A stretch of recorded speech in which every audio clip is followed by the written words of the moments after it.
nasa 8K to 10K ang equipment ngayon na pang vlog, like sa mga GoPro, ganun, and ano yung kit na bibilin natin. Basta mag-ipon na lang muna tayo. At syempre, kung meron kang gusto talaga, dapat pinag-iipunan at pinaghihirapan para makuha natin yun.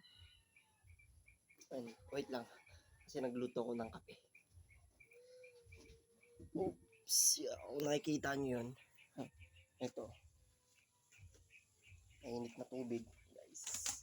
And ito yung madalas kong kinakape. Yan. Brewed coffee, Kalinga. Shoutout sa'yo. Wait lang, kumukulo na. Lagay natin. Lagyan natin dito. Ayan o.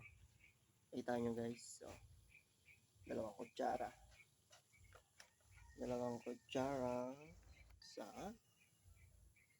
and yan, dalawa.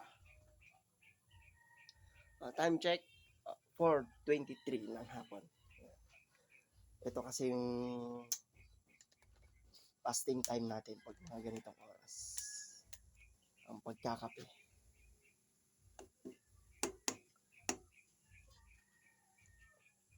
Tiyang! Pag yan guys, kumulo na. Pwede na natin yung patain. And antay lang natin dyan. And okay, maraming salamat pala guys sa panonood.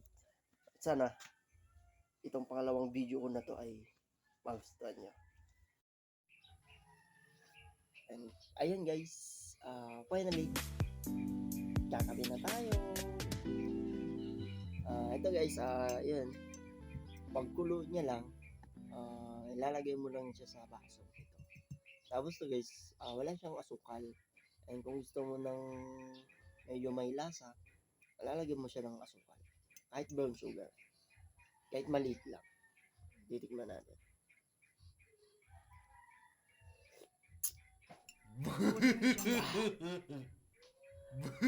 Pait.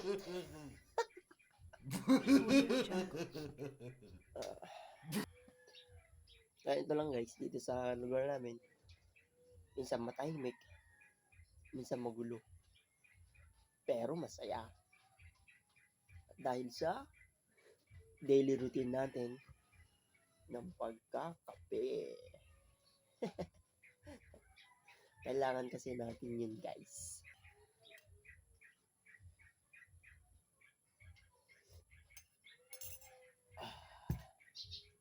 Tara guys, kape tayo.